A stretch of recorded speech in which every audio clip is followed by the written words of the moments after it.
എൻ്റെ നേരെ സംഘടിതമായ ആക്രമണം നടന്നിട്ട് 3 ദശാബ്ദക്കാലം കഴിയുകയാണ്. 31ാമത്തെ വർഷമാണ്. ഈ സന്ദർഭത്തിലാണ് കേസിൽ ഉൾപ്പെട്ട പ്രതികൾ ശിക്ഷിക്കപ്പെട്ട് ജയിലിലേക്ക് പോകുന്നത്. ഇന്നാണ് അവർ കോടതിയിൽ ഹാജരായത്. ഈ ഒരു സന്ദർഭത്തിൽ 2-3 കാര്യങ്ങളാണ് മനസ്സിൽ ഉയർന്നു വരുന്നത്. അതിലൊന്ന്, സംഭവം നടന്ന് വിചാരണ കോടതിയിൽ കേസ് വിചാരണ ചെയ്യപ്പെടുകയും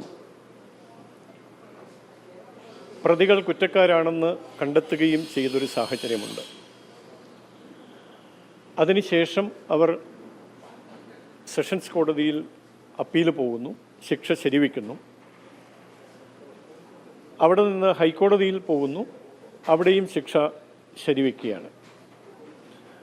ഈ കഴിഞ്ഞ ജനുവരി 29-നാണ് ഹൈക്കോടതിയുടെ ഫൈനൽ വിധി വന്നത്. തുടർന്ന് സുപ്രീം കോടതിയിൽ അപ്പീൽ പോകാനുള്ള ശ്രമം നടത്തിയെന്നാണ് അറിയാൻ സാധിച്ചത്. പക്ഷേ സുപ്രീം കോടതി ഫയലിൽ പോലും സ്വീകരിക്കാതെ ശിക്ഷ ഏറ്റുവാങ്ങണം എന്ന നിലപാടാണ് സ്വീകരിച്ചത്. ഹൈക്കോടതിയിൽ നിന്ന് വന്ന ഫൈനൽ വിധിന്യായത്തിൽ സമൂഹം ശ്രദ്ധിക്കേണ്ട ചില പരാമർശങ്ങളുണ്ട് എന്നീ അവസരത്തിൽ ഞാൻ ഓർക്കുകയാണ്. അതിലൊന്ന്, രാഷ്ട്രീയ വിശ്വാസങ്ങൾ ഏറ്റുമുട്ടേണ്ടത് തെരുവിലല്ല, ആയുധം കൊണ്ടല്ല, ആശയം കൊണ്ടാണ് എന്ന ശ്രദ്ധേയമായ ഒരു പരാമർശമുണ്ട്. ദീർഘകാലമായി കേരളത്തിൽ പ്രവർത്തനം നടത്തിക്കൊണ്ടിരിക്കുന്ന സംഘപ്രസ്ഥാനങ്ങൾ, ഭാരതീയ ജനതാ പാർട്ടി ജനങ്ങൾക്ക് നൽകാൻ ശ്രമിച്ചുകൊണ്ടിരുന്ന സന്ദേശം ഇത് തന്നെയാണ്. ആശയങ്ങൾ തമ്മിലാണ്, ആയുധങ്ങൾ തമ്മിലല്ല ഏറ്റുമുട്ടേണ്ടത്. അത് കോടതി അംഗീകരിച്ചു. കോടതി അത് വിധിന്യായത്തിൽ പരാമർശിച്ചു. രണ്ടാമത്തെ കാര്യം, ഈ കേസിൽ ശിക്ഷ ഇളവ് ചോദിച്ചുകൊണ്ടാണ് അപ്പീൽ പോയത്. പക്ഷേ കോടതി വ്യക്തമായി തന്നെ പറയുകയുണ്ടായി, ഒരു കാരണവശാലും ശിക്ഷയിൽ ഇളവ് നൽകാൻ കോടതി തയ്യാറല്ല. കാരണം അങ്ങനെ ഇളവ് നൽകുകയാണെങ്കിൽ അത് സമൂഹത്തിന് തെറ്റായ ഒരു സന്ദേശം നൽകുന്നതായിരിക്കും. അതുണ്ടാകരുത് എന്ന് കോടതിക്ക് നിർബന്ധമുണ്ട് എന്നൊരു പരാമർശം കോടതിയുടേതായിട്ട് ഉണ്ടായി. മൂന്നാമത്തെ കാര്യം, കോടതിയുടെ മറ്റൊരു ശ്രദ്ധേയമായ പരാമർശം മൂന്നാമത്തേതായിട്ട്, അന്ന് സെഷൻസ് കോടതി ശിക്ഷ ശരിവെച്ച് പ്രതികൾ അപ്പീൽ പോയ സന്ദർഭത്തിൽ ശിക്ഷ തീരെ പര്യാപ്തമല്ല എന്ന നിലപാട് സ്വീകരിച്ചുകൊണ്ട് ഇരയ്ക്കു വേണ്ടി അപ്പീൽ പോകേണ്ടതായിരുന്നു സർക്കാർ. എന്തുകൊണ്ട് സർക്കാർ അത് ചെയ്തില്ല എന്നൊരു ചോദ്യം കോടതി ഉയർത്തിയിട്ടുണ്ട്. അപ്പോൾ ഇങ്ങനെയുള്ള 2-3 കാര്യങ്ങളാണ് വിധിയെ സംബന്ധിച്ച് പറയാനുള്ളത്. മറ്റൊന്ന്, അത്യന്തം ഗൗരവത്തോടെ എന്നാൽ ഖേദകരമെന്ന് പറയാവുന്ന അവസ്ഥയിൽ സൂചിപ്പിക്കേണ്ട കാര്യം, ജയിലിലേക്ക് പോകുന്ന പ്രതികൾക്ക് നൽകിയ യാത്രയപ്പിനെക്കുറിച്ചാണ്. മട്ടന്നൂർ മണ്ഡലം MLA കൂടിയായിട്ടുള്ള മുൻ മന്ത്രി KK ശൈലജ ടീച്ചർ അവരുടെ നേതൃത്വത്തിൽ എല്ലാ കോടതികളും കുറ്റക്കാരാണ് എന്ന് ഏകസ്വരത്തിൽ അഭിപ്രായപ്പെടുകയും അതിൻ്റെ അടിസ്ഥാനത്തിൽ ശിക്ഷ സ്വീകരിക്കാനായി പോവുകയും ചെയ്യുന്ന കുറ്റവാളികൾക്ക് യാത്രയപ്പ് നൽകുകയും മുദ്രാവാക്യം വിളിക്കുകയും അതൊക്കെ അവരുടെ പാർട്ടി കാര്യമാണ്. പക്ഷേ MLA എന്നുള്ള നിലയിൽ ജനപ്രതിനിധി ഞാൻ ഉൾപ്പെടുന്ന എൻ്റെ മണ്ഡലത്തിൽ MLA ആയിട്ടുള്ള ശൈലജ ടീച്ചർ അങ്ങനെ ഒരു യാത്രയപ്പ് ചടങ്ങിന് കാർമ്മികത്വം വഹിച്ചു എന്നുള്ളത് ദൗർഭാഗ്യകരമാണ്. അത് സമൂഹത്തിന് നൽകുന്ന സന്ദേശം വളരെ മോശമായൊരു സന്ദേശമാണ്. ക്രിമിനൽ കേസുകളിൽ പാർട്ടി അണികൾ ഉൾപ്പെടുന്ന സന്ദർഭത്തിൽ അവരെ തിരുത്തുന്നതിന് പകരം ഇനിയും ഇതുപോലുള്ള കുറ്റകൃത്യങ്ങൾ ചെയ്യാൻ പ്രേരണയേകുന്ന ഒരു സമീപനമാണ് ശൈലജ ടീച്ചർ സ്വീകരിച്ചത് എന്ന് ദൗർഭാഗ്യകരമായൊരു കാര്യം പറയേണ്ടതായി വന്നിട്ട് ഖേദകരമാണത്. അപ്പോൾ ഈ കാര്യങ്ങളാണ് ഇതിനെ സംബന്ധിച്ച് എനിക്ക് പങ്കുവെക്കാനുള്ളത്.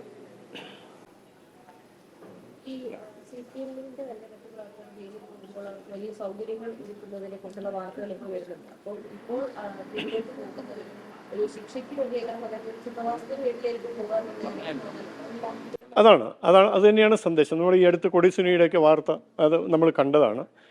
ജയിലിലേക്ക് പോകുന്ന ആളുകൾക്ക് ജയിലിൽ സുഭിക്ഷമായ സൗകര്യങ്ങൾ ഒരുക്കുകയും അവർക്ക് സർവതന്ത്ര സ്വാതന്ത്ര്യത്തോടുകൂടി ഇടപഴകാനും പെരുമാറാനും ഒക്കെയുള്ള സാഹചര്യം ഒരുക്കുകയും ചെയ്യുന്ന ഒരു ശൈലി കൂടി CPM അനുവർത്തിക്കുന്നുണ്ട്.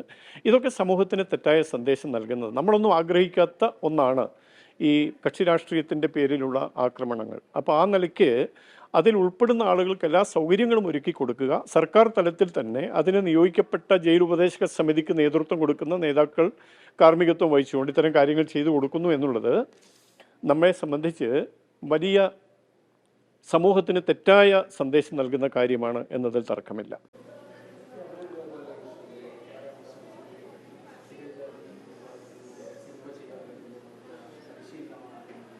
ഇതിലേറ്റവും കൗതുകം തോന്നുന്നത് ഇവരൊക്കെയാണ് സ്ത്രീകൾക്കും ദളിത വിഭാഗങ്ങൾക്കുമൊക്കെ വേണ്ടി വാദോരാതെ സംസാരിക്കുന്നത് എന്നാണ്. പലപ്പോഴും പക്ഷേ അങ്ങനെയുള്ള ആളുകൾ ചില സാഹചര്യങ്ങളിൽ അവരുടെ ഉള്ളിലിരിപ്പ് പുറത്തേക്ക് വരുന്നത് കാണുന്നത് എത്രമാത്രം വൈരുദ്ധ്യാത്മകമാണ് എന്ന് മാത്രമേ ഈ അവസരത്തിൽ അതിനെക്കുറിച്ച് പറയാൻ സാധിക്കുള്ളൂ. ഒട്ടും ശരിയായ ഒരു പ്രവണതയല്ല അദ്ദേഹത്തിൻ്റെ പരാമർശം ഏത് സാഹചര്യത്തിൽ എങ്ങനെ എന്നുള്ളത് ചർച്ച ചെയ്യുന്നതിന് പകരം ആ പരാമർശം സമൂഹത്തിലുണ്ടാക്കുന്ന അനുരണനങ്ങളാണ് പ്രധാനം. അത് ഒഴിവാക്കേണ്ടതായിരുന്നു.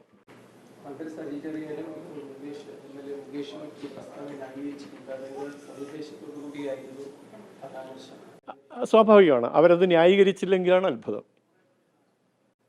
ഛത്തീസ്ഗഡിലെ ഈ കന്യാസ്ത്രീമാർ അറസ്റ്റിലായ സംഭവത്തിൽ ഇപ്പോൾ FIR റദ്ദാക്കിയിട്ടില്ല. ഒരു ജാമ്യം ലഭിച്ചു എന്നുള്ളത് മാത്രമാണ് ഇപ്പോൾ നടക്കുന്നത്. അപ്പോൾ ഛത്തീസ്ഗഡ് ഗവൺമെന്റും അതിൽ പോലീസും സ്വീകരിച്ച നടപടി എങ്ങനെയാണ് നോക്കി കാണുന്നത്? ഛത്തീസ്ഗഡ് വിഷയത്തിൽ ആധികാരികമായി തന്നെയുള്ള പ്രതികരണം പാർട്ടിയുടെ ഭാഗത്ത് നിന്നുണ്ടായിട്ടുണ്ട്. പാർട്ടിയുടെ തന്നെ മന്ത്രിസ്ഥാനത്തിരിക്കുന്ന ബഹുമാന്യനായ ശ്രീ ജോർജ് കുര്യൻ, ന്യൂനപക്ഷ കാര്യം കൂടി കൈകാര്യം ചെയ്യുന്ന അദ്ദേഹം അതിനെ സംബന്ധിച്ചുള്ള ആശയങ്ങൾ എല്ലാവരുമായിട്ട് പങ്കുവച്ചിട്ടുണ്ട്. അതിൽ കൂടുതലായിട്ട് എനിക്കതിനെക്കുറിച്ചൊന്നും പറയാം.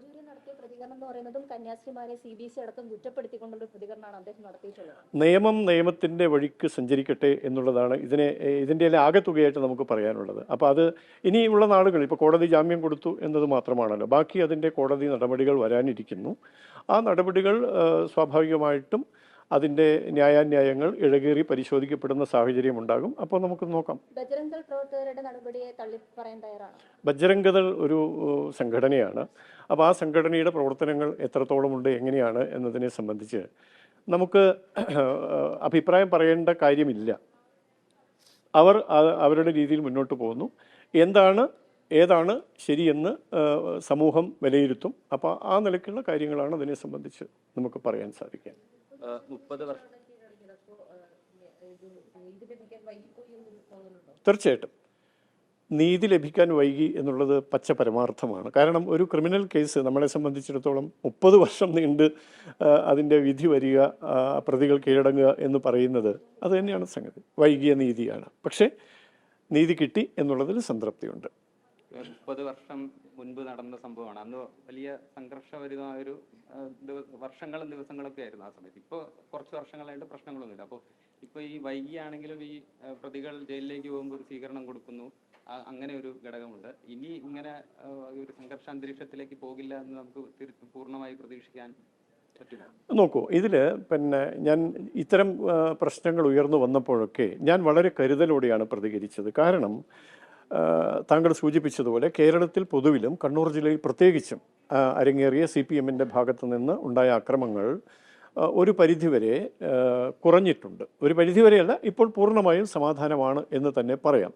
അപ്പോൾ അത്തരമൊരു അന്തരീക്ഷത്തിൽ വീണ്ടും പഴയ കാര്യങ്ങൾ ചികഞ്ഞെടുത്ത് ചർച്ച ചെയ്ത് ബന്ധപ്പെട്ട ആളുകളുടെ മനസ്സുകളെ അസ്വസ്ഥമാക്കരുത് എന്നൊരു നിർബന്ധമുള്ളത് കൊണ്ട് തന്നെ കരുതലോടെയാണ് ഞാൻ ഈ വിഷയങ്ങളിൽ പ്രതികരിച്ചിട്ടുള്ളത്. ഇപ്പോഴും അങ്ങനെ തന്നെയാണ്. ഇപ്പോൾ നമുക്ക് കൈവന്ന സമാധാനം ശാശ്വതീകരിക്കപ്പെടണം. അതിന് എന്താണോ സാമൂഹ്യ സാഹചര്യം ഒരുങ്ങേണ്ടത് അതാണ് നമ്മൾ ആഗ്രഹിക്കുന്നത്. പക്ഷേ CPIM നൽകുന്ന സന്ദേശം അതല്ല, അതിന് വിരുദ്ധമാണ്. അല്ല എന്നുണ്ടെങ്കിൽ ഒരു ജനപ്രതിനിധിയുടെ കാർമ്മികത്വത്തിൽ ഈ കൊടും ക്രിമിനലുകൾക്ക് ഇത്ര ആവേശത്തോടെ യാത്രയപ്പ് നൽകുന്ന ഒരു കാഴ്ച നമുക്ക് കാണേണ്ടി വരുമായിരുന്നില്ല. അപ്പോൾ അതുകൊണ്ട് ഞങ്ങൾക്ക് പ്രതീക്ഷയുണ്ട്. സാധാരണ CPIMൻ്റെ അണികളാവട്ടെ പൊതുസമൂഹമാവട്ടെ സമാധാനം ആഗ്രഹിക്കുന്നവരാണ്. ആ സമാധാനം കൈവരുത്താൻ സാമൂഹ്യ സാഹചര്യം ഒരുങ്ങി വരും എന്ന് തന്നെയാണ് പ്രതീക്ഷ. ഇപ്പോൾ പ്രതികളെ കണ്ണൂർ സെൻട്രൽ ജയിലിലേക്കാണ് കൊണ്ടുപോകുന്നത്. നേരത്തെ തന്നെ CPM കേസുമായി ബന്ധപ്പെട്ട് എത്തുന്നവർക്ക് അവിടെ ഒരു അനുകൂല നിലപാടുണ്ടാകുന്ന വിമർശനമുണ്ട്. അങ്ങനെ വല്ലതും? ഉണ്ടാവും, സ്വാഭാവികമാണ്. ഞാൻ നേരത്തെ സൂചിപ്പിച്ചല്ലോ, ജയിൽ ഉപദേശക സമിതി എന്നൊരു സംവിധാനമുണ്ട്, ജയിൽ വകുപ്പ് എന്നൊരു സംവിധാനമുണ്ട്. ഇതിനു മുമ്പ് നമ്മൾ ഇത്തരം സംഭവങ്ങൾ ഉണ്ടായിട്ടുണ്ട്. അത് കണ്ണൂർ സെൻട്രൽ ജയിലായതുകൊണ്ട് പ്രത്യേകിച്ച് ഇത്തരം കാര്യങ്ങൾ ആവർത്തിക്കാൻ സാധ്യതയുണ്ട് എന്ന് തന്നെയാണ് വിചാരിക്കുന്നത്. അപ്പോൾ നമുക്ക് നോക്കാം, ആ സമയത്ത് നിയമത്തിൻ്റെ വഴിയിലൂടെ, നീതിയുടെ വഴിയിലൂടെ നമുക്ക് സഞ്ചരിക്കാൻ സാധിക്കുമോ എന്ന് പരിശോധിക്കാം.